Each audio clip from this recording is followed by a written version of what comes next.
Boa noite, pessoal, bem-vindos de volta ao meu canal. E no vídeo de hoje a gente vai falar um pouco sobre autoconhecimento. Vem comigo? Hoje eu vou falar um pouco sobre o autoconhecimento relacionado à forma como a gente se relaciona com outras pessoas. E para isso eu vou usar uma teoria da psicologia que é bastante aceita, que é a teoria dos 5 fatores. Esses 5 fatores são fatores relevantes que tentam categorizar grandes comportamentos em grupos para criar perfis. Significa que você precisa se encaixar perfeitamente em algum? Não, mas essa determinação ela nos ajuda a ter algum direcionamento e a nos conhecermos para também conseguirmos manejar aquilo que acontece dentro da nossa personalidade. O primeiro grande fator é a extroversão. A extroversão ela está relacionada a como a gente se relaciona e conversa com outras pessoas. Então, uma pessoa extrovertida, normalmente ela vai confiar nas outras, ela vai gostar bastante de conversar com outras pessoas e ela se conecta com facilidade. Está muito relacionado a como essa pessoa faz novos amigos ali. Então, como essas conexões entre outras pessoas acontecem.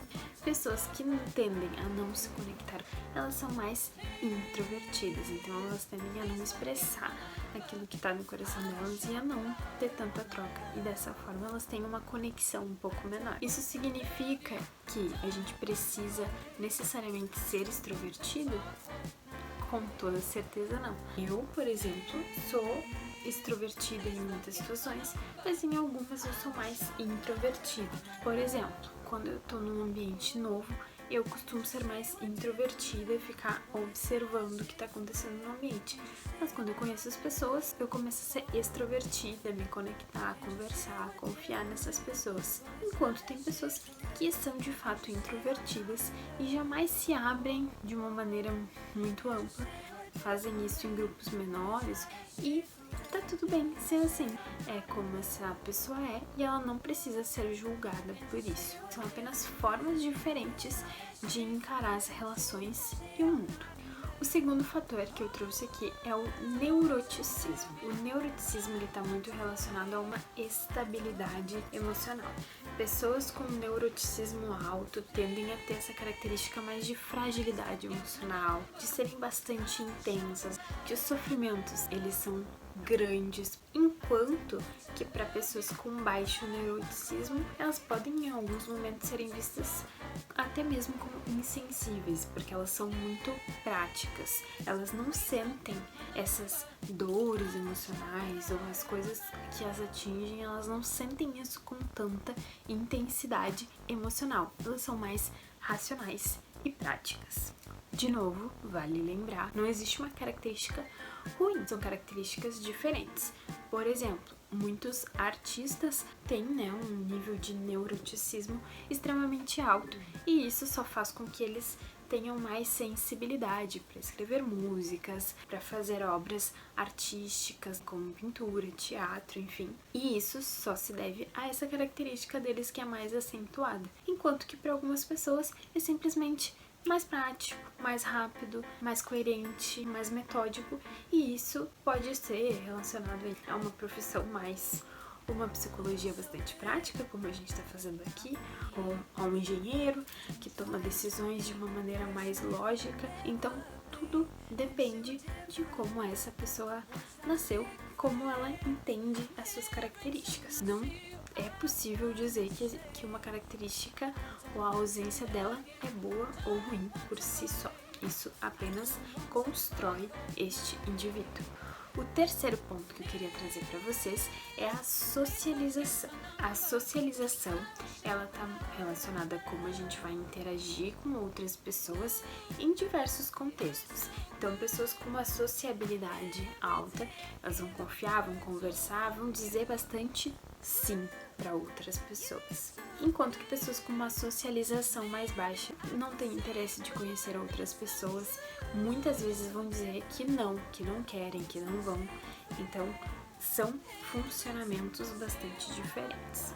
Algumas pessoas que têm esse nível de extroversão mais baixo e de socialização mais baixo não indica que essas pessoas não têm habilidades sociais. Muitas vezes elas podem ter essas habilidades e elas vão estar em grupos, vão falar em público quando sentem essa necessidade.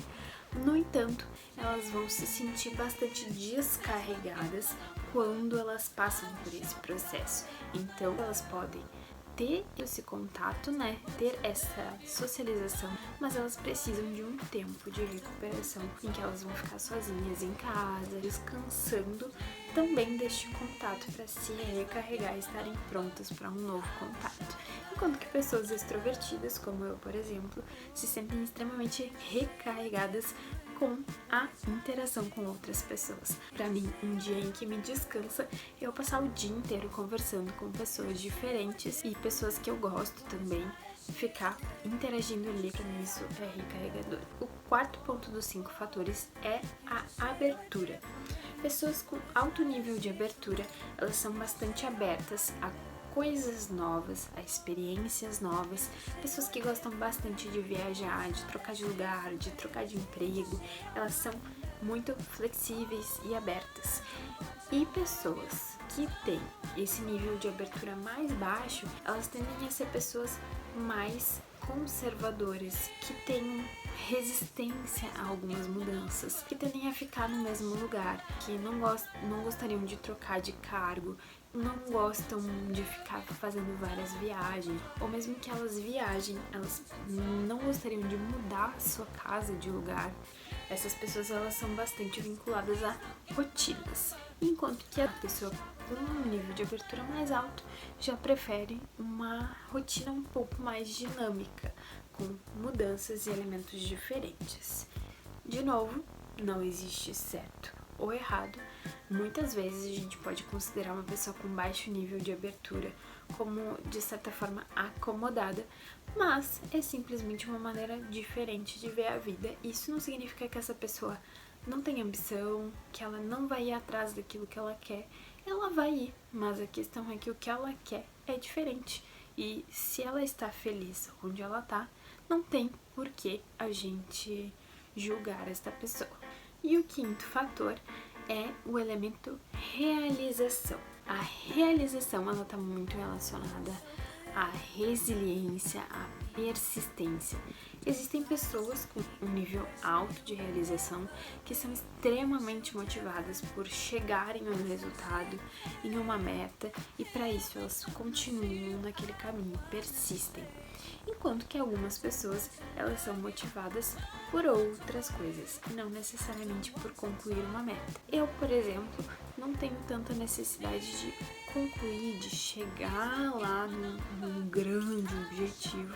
Eu gosto de começar coisas. Eu percebo que muitas vezes falta alguém que entenda a necessidade do lugar e que dê o pontapé inicial. E eu tenho algum nível de persistência, mas nem sempre vou ser eu a pessoa que vou tocar um projeto até o final. Normalmente eu vou começar ele, colocar as pessoas adequadas e deixar que alguém toque isso. Isso não significa que eu não tenha motivação, mas significa que eu não sou a pessoa que tem uma motivação relacionada a altos níveis de realização. Eu não preciso ver essa tarefa cumprida para ter certeza de que eu fiz a minha parte. Esses eram os 5 fatores dessa teoria psicológica. Eu espero que você tenha se identificado com algumas coisas, que tenha conseguido perceber em qual ponto da escala você está, que isso te ajude também a entender como você se relaciona com o mundo, como você se relaciona com você mesmo, e que possa te dar algum norte aí para você se conhecer um pouco mais. Eu vou ficando por aqui, até a próxima. Me conta aqui nos comentários se foi útil esse vídeo e outros assuntos que vocês gostariam que eu trouxesse pra cá. Um beijo, até a próxima. Can't you see we're different? Boy, it's not as